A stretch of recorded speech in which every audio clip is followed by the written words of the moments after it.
the man behind Freestyle Chess. Jan is here. Hello, Jan. Hello, Sagar. Jan, we were waiting for you, and thank you so much for coming here. I also told our viewers that if they have any questions, they can ask. Maybe we can take Absolutely. a couple of them. Anything you want. But first, Jan, I want to ask you, how happy are you with Las Vegas? Very different from Weissenhaus, very different from Paris, very intense 5 days of chess.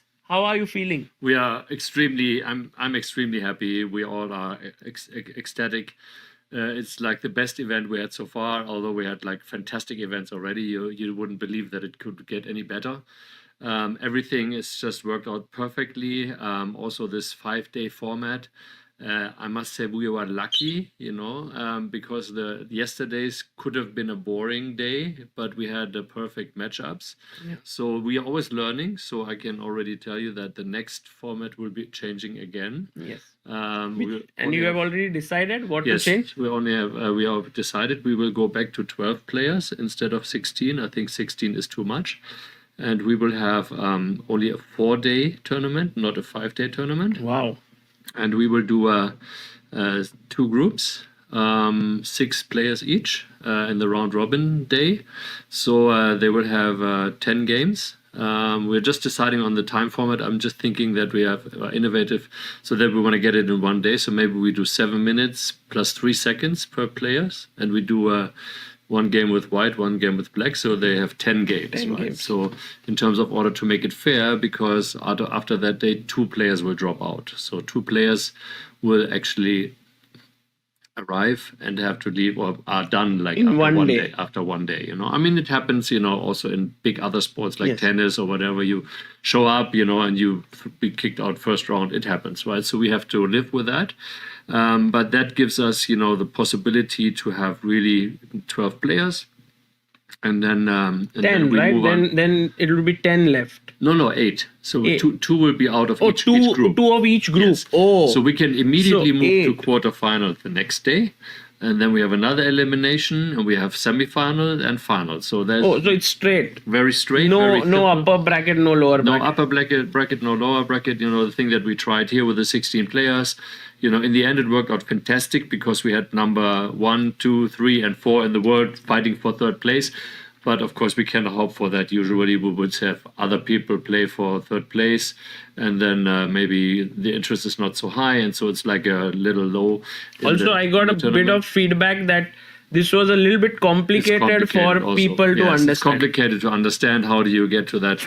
And so yeah, it was basically we are trying to get 16 players because it was easier like to match up from 16. But in the end, if you put it into this format, it was not really working out perfectly for the future. I mean, for this time, it really by all luck, it has worked out fantastic because we had this great day yesterday. With also the perfect matchup. I mean, it's like who could have, done the script like Magnus and Hikaru fighting for 3rd place. Yes. And so we have already decided on that. As I said, we are still, we are always like taking in new information. So we thought about like we do only 5 matches, but then it would be, one player would have like two games with white and 3 games with black or something like that. So it might be like unfair. But then the time format like 10-10 is also like too much to have like 10 games. So, but we don't want to go to the full blitz. So maybe we do something in between, like say 7 minutes for each player and 3-second increments. I think that's something when you can get 10 games into one day. It's a long day, but also then to not have every day so long. So for example, we had the second day here was also like 10 hours. So we had another decision.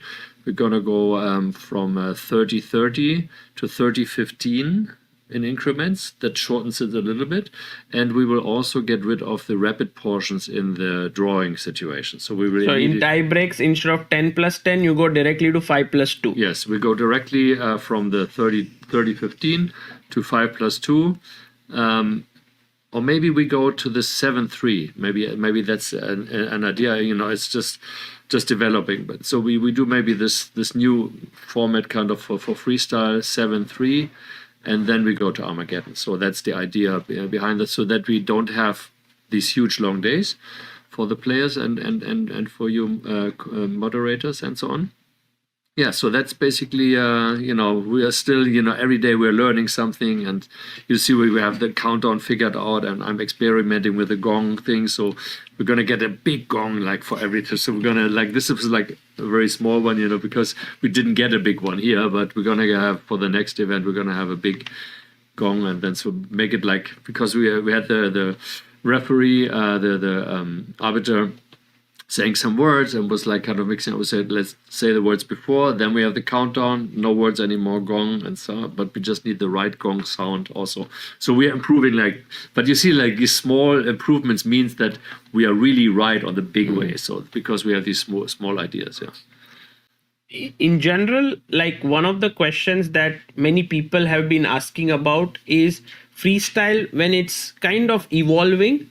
One thing which they are trying to kind of figure out is the entertainment quotient higher, or is it going to be higher quality of chess? Because we started off with 90 plus 30. Yes. And now it's reducing. How do you look at it? How do you see this? Are you trying to balance it, or one thing is clearly more important than the other? Both is important, and I think it's very important to notice that the idea to shorten the games came from Magnus Carlsen. So it is from the players, from the player basically, who is of course co-founder of this company, and had the idea to say, okay, let's shorten it. We wanted to shorten it anyway, so now we are at that point, and still some people say maybe it's too long and so on. But on the other hand, we have to see that we are creating a format which also has to allow for the viewers to rest a little bit. Maybe down the road we have advertising breaks. Maybe we have VIP sections where game is starting and then people can chill and say, oh, yeah, I don't miss anything. Because if you just have boom, boom, boom, like rapid games the whole time, you can't take your eyes off the screen. And then maybe also sometimes a day can be over very fast, right? So like you see, with the two games for fifth and for seventh, it was over very short. There's also a decision we made on the spot here, because we wanted to avoid what we had in Paris and also in Weissenhaus, where the top four were through, and then some people play for seventh place, and everybody's waiting. It doesn't make any sense. So we said, okay, let's shorten the games for fifth and for seventh place, and focus on the other one. So we are very lucky again today having two draws, and so it's like a restart again, in only kind of hyping up right now. Yeah. While we are talking, the most exciting part of the event still lies ahead. Exactly. So yeah, I was thinking, what's the time? Yeah, in half an hour. Yes, we're starting again. Yeah. And Jan, what about the next event? There was going to be an announcement at the end of Las Vegas. Has that already been made? Are you going to make it? Yes, the decision is made, and I'm not going to make the announcement on stage, because we wanted to also keep it more professional. You see me less and less on the stage like the last events, because we have professional people that can communicate better, and there has been also some valid criticism of this amateur, so we. You're just going to see me later on stage. I'm going to hand over a check.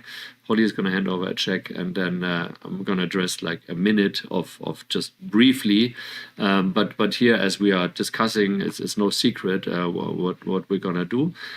So we're going to have a what I call multi-hub event. Multi-hub event is something new, where we have not decided yet exactly on the hubs, which is also why I don't want to go on stage, because they'll say, oh, he said this and this and this.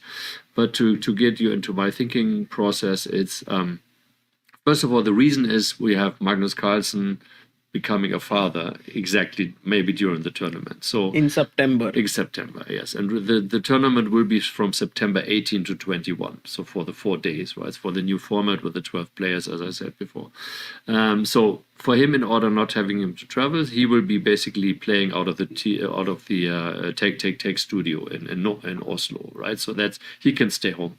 So, but we don't want all players to travel to Oslo, right? So we don't want to have a Norway event, and also we're going to have a little bit more a hybrid event. We can't have these big Grand Slams all the time, so we have to have something in between, a Grenke thing.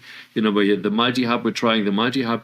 Multi-hub means basically we're going to have in addition to Oslo, at least 2 different locations where the players can gather, and we didn't want to be having them play from home, I think is kind of lame, like the online game. But gathering together in a hub, and we're discussing, New York is one potential hub, because we would do it in the left lane offices of our investor. That's what we are talking about. We have some ideas also about India, but honestly, we are just still looking at the performance of the broadcast and the streaming. I don't know. I mean, I've not been to India, but what I've heard is that sometimes there are power outages. Sometimes the bandwidth is not that strong. We have to have strong upload. So we have to see if we can get it done. Maybe we even go to India, but also we are looking at other places, and also we are having a hub in Germany, because our whole broadcast team is from Cologne. So we're gonna have all of the moderators and commentators being in Cologne. So we're inviting you to Cologne to do the studio from there, and then I think it's most easy to have also a lot of players gather in Cologne. Before the European hub will be in Cologne. There'll be an American hub in USA. Yes. Then there's also in Norway, Magnus exactly. playing, and maybe in India. Maybe in India. Maybe we're even looking at maybe in Uzbekistan, because all players are there right exactly before the tournament. After the Grand Swiss, yes, right? It's exactly after the Grand Swiss. So maybe we just say, okay, for chilling reasons, they can stay in Uzbekistan. We create a hub there. That might be an idea. Or we basically say people who can come, they can come to Cologne. There will be at least 3 hubs. It will be Oslo, it will be Cologne and New York, and maybe a 4th hub, but I don't know. So that's kind of why this is why I call it multi-hub tournament, which basically we're going to create the studio atmosphere, and we're going to have like the central command and everything, like in Cologne, where our provider is, who's Builder Rocket is kind of the company behind the stream that we are hiring. So this is all like very much in flow. As you know me, I talk easy about everything at the beginning, so don't take everything for granted. Yeah. It might change, and I'm just sharing it with you. But when you see me later on stage, I will just hint at some point, and we will have a formal press release in the next few weeks, and then we're going to say exactly what the format is, where it's going to be, who the players are. I mean, it's obviously like we have 12 players, and we have the qualification criteria, so you can be sure that the top 4 of this tournament will be there, definitely, and then also looking at the ranking and so you can figure it out yourself. Of course, we will have a qualification tournament also. We also have 2 players that are set already, which is because they were supposed to be here, but because of reasons out of their control, they couldn't be here. So we tried to get Paham and Jan Nepomniachtchi into the tournament. Maybe Jan is even qualified by his ranking and so on. So we'll see how this all evolves. But in the end, it's going to be a similar great field like this. We're seeing also like how the Grand Slam points are going. We want to give of course the top 8 a chance, that are competing with South Africa. So we'll see like who the top 8 are. You can also see that on the points. It's going to be again the top 4 here, and then in addition, Vincent is very, very far ahead with the points as well. Palm is already in there as well. Now Hans is going to move in. Levon is going to move in. So it's the field is shaping up for the top 8 in South Africa as well.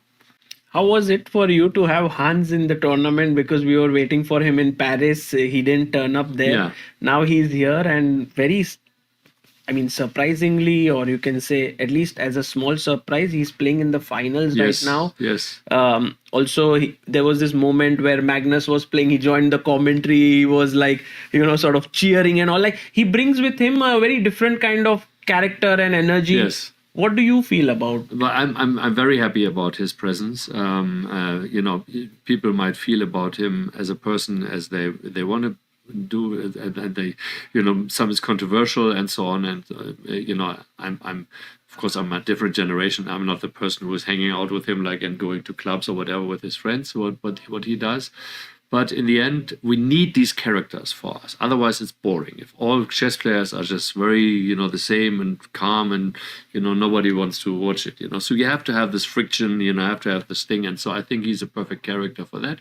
And also, he's really showing that he can play great chess. We have made very sure behind the background we have an even higher security than in Paris. Do random checks and so on.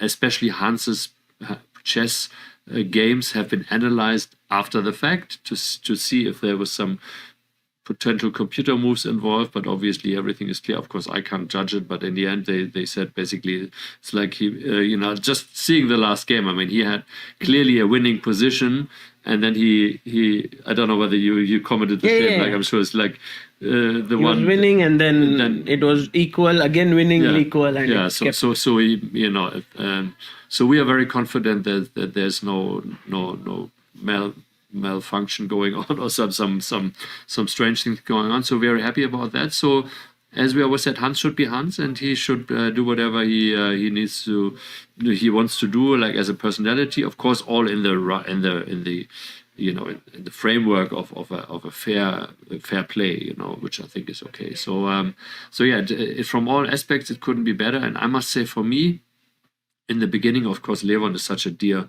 friend of ours anyway, so I wished him, in the beginning, honestly, my dream final was Levon against Hans, and everyone says crazy, like even before the first game started, right? So I said, that would be perfect if we could have that, and then these things unfolded like this, and I think the stars aligned perfectly for us here in Las Vegas, yeah.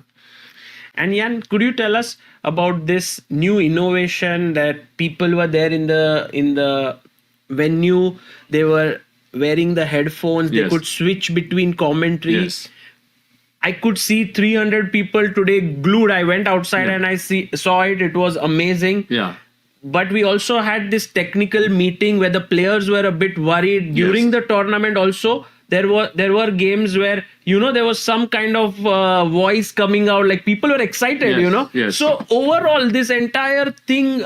What do you take home from it? Would you continue with it? Would you bring some changes? The most important thing for us is, and I think most of the players are on board with that, one or two are not, but we are doing this as a viewer experience. So the viewer experience is the most important thing.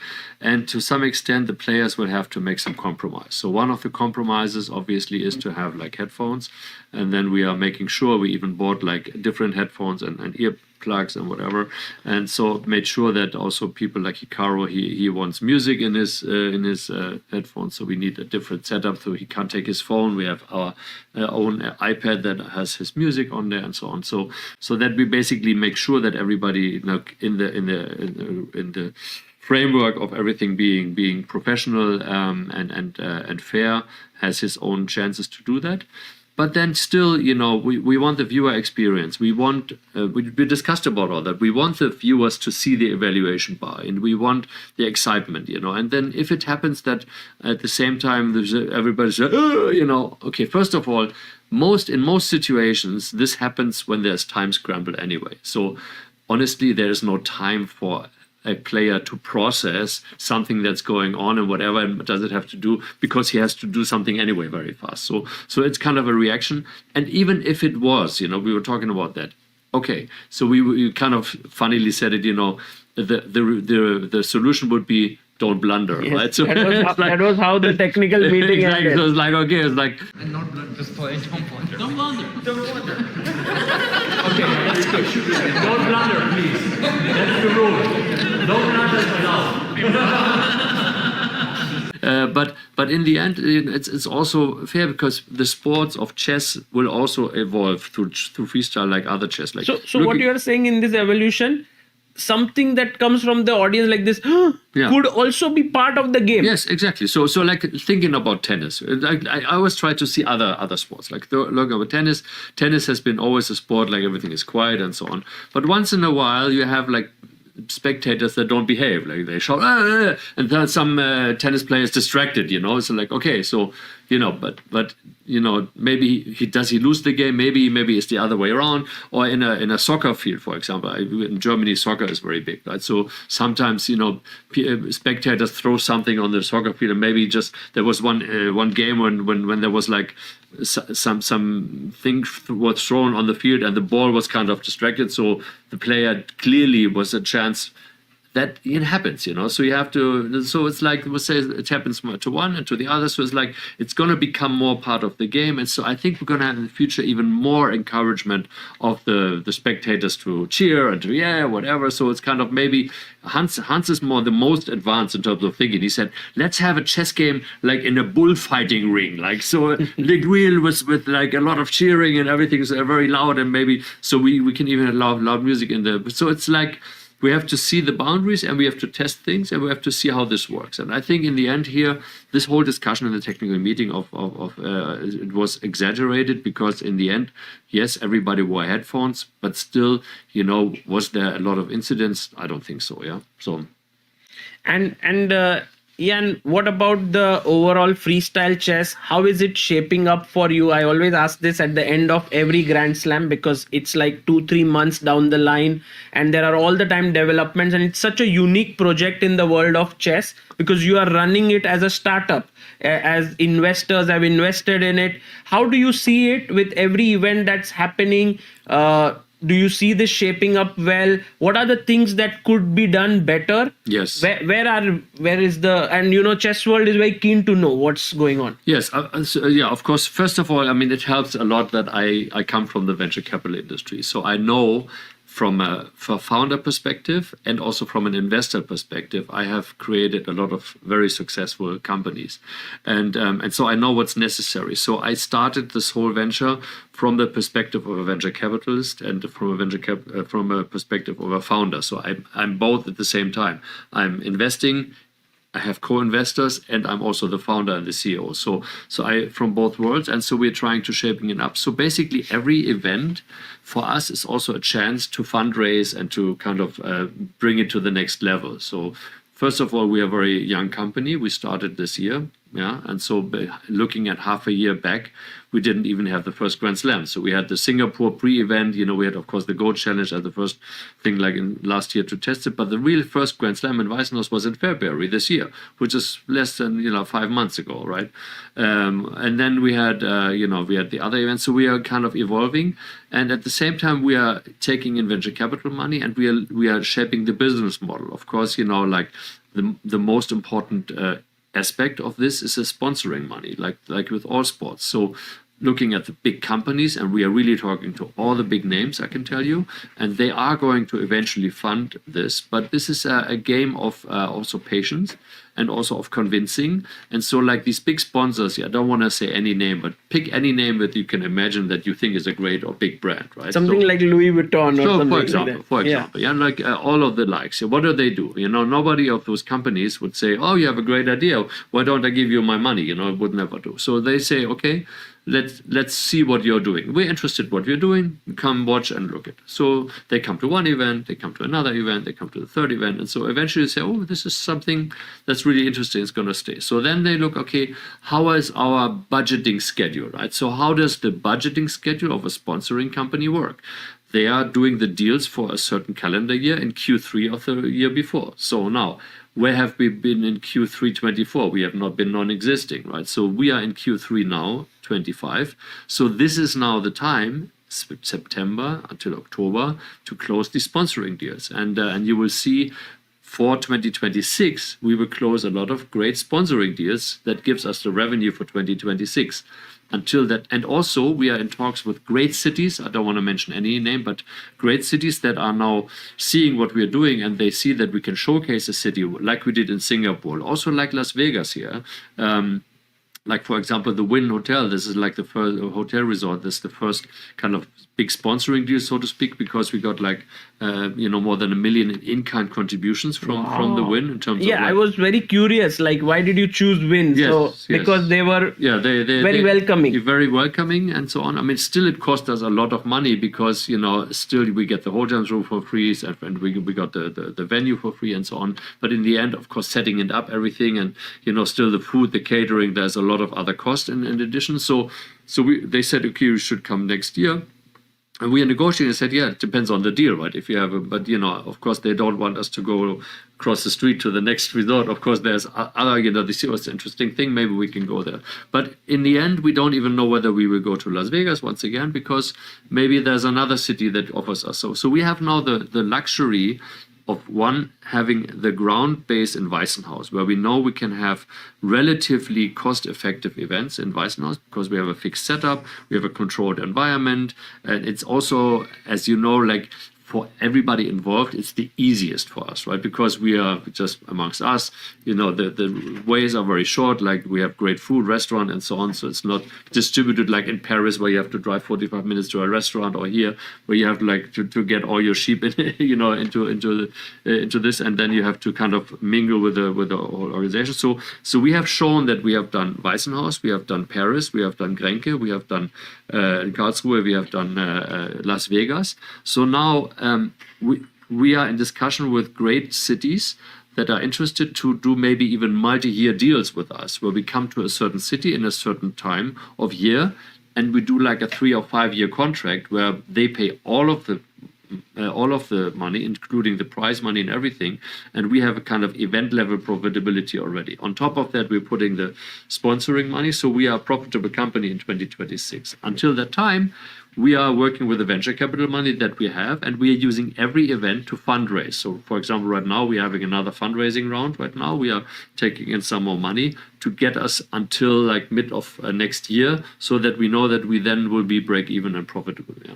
Unbelievable. And also during this event, I saw some incredible names being part of it. Like, for example, there was Derrick Rose. Yes. Chestival was with him. Yes. But there was also Gerard Piqué who was here. Exactly. And I don't follow football too deeply, but for all the football fans who were here, they were like, oh my God, Gerard Piqué is here. And by the way, Gerard Piqué is also an investor in our company, as is Derrick Rose is an investor in our company.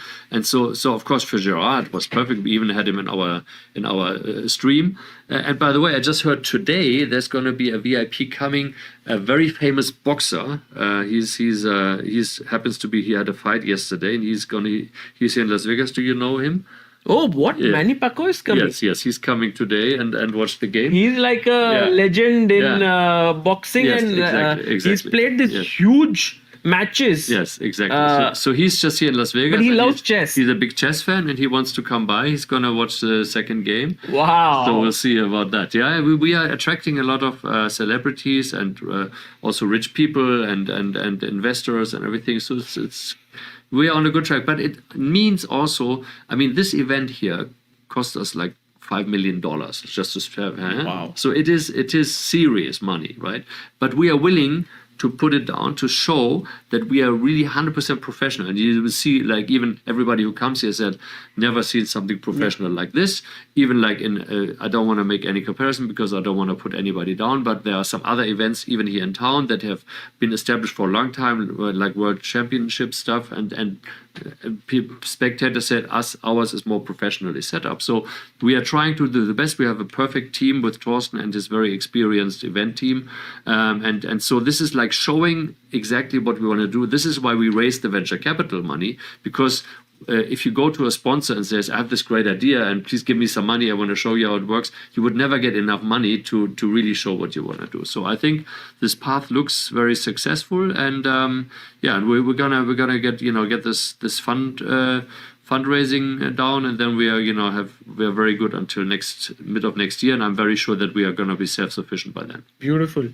And lastly, on a personal note for yourself, you've always been of this mindset. This is something you want to set up and you want to then enjoy. Yes. You don't want to be running it day to day. Yes, exactly. So how close are you to that? And I believe that you were thinking about this very seriously, but you have continued being at the forefront of this. Yes. So first of all, I mean, it's a team effort between Holly and me, as you know, and so she enjoys it. She is taking more and more responsibility also for the operation, especially internal. And I think we have a great team with the shared responsibilities, with Thomas, being responsible for all the revenue generating and the sponsors and the outside, Holly being the internal organizing head for the operations, and then Sebastian for all the chess players. So I think within this team, between Thorsten, Holly, Sebastian, myself, of course Thorsten for the whole setup, it's a great team where we can work. But at the same time, we are very much looking, and I'm also looking to other, to see if there's somebody who can take over the operation and bring it to the next level. Somebody who has experience in another industry, maybe he has done something similar, or is, that he brings this experience and also networking with to bring us to the next level, rather than to be like a family operated kind of, very nice thing. And that also then gives me more the chance to go back to my position as a chairman of the board, executive chairman. I sometimes jokingly say chillman of the board, and more as the investor role and advisor. And but until that time, I enjoyed it. But of course, it's very intense during tournaments. Between tournaments, it's not so much demanding. But like this last week was very demanding. Of course, very little sleep. But yeah, we have the party tonight, and then tomorrow morning we all fly out. And then, so the good thing about the multi-hub one, the next one, is we don't have to be physically present somewhere. So it's going to be also interesting experience for us. Brilliant. Well, always very interesting speaking with you, Jan. Thank you for Thank you for your interest. Giving your time, and also for building something very, very Yes. interesting.